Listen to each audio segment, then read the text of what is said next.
Give me a minute and let's talk about the fact that the International Court of Justice is going to take up the case of Ukraine versus Russia.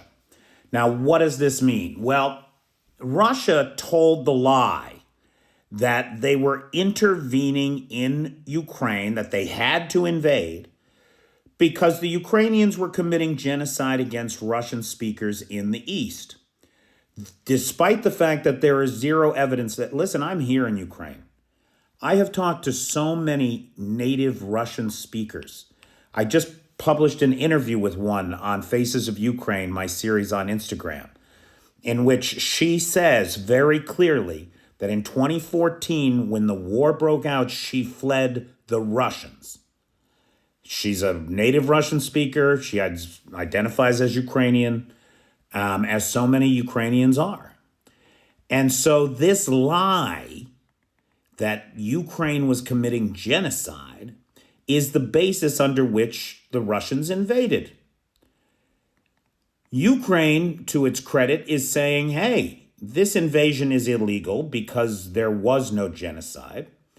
And further, the fact of the invasion is itself a violation of the genocide conventions, which I think any reasonable person agrees with.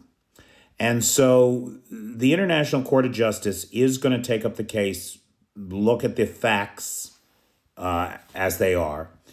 And it'll be, now, of course, the problem with all these international tribunals is their ability to enforce any kind of a justice in the end.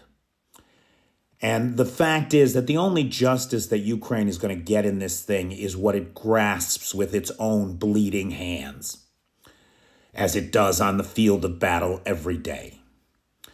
And so we can help ensure that justice by ensuring that we continue our support of Ukraine.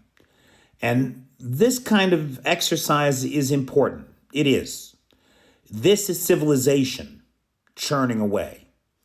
But sometimes, when the neighbors refuse to be civil or civilized, one must meet them on the field and put them down.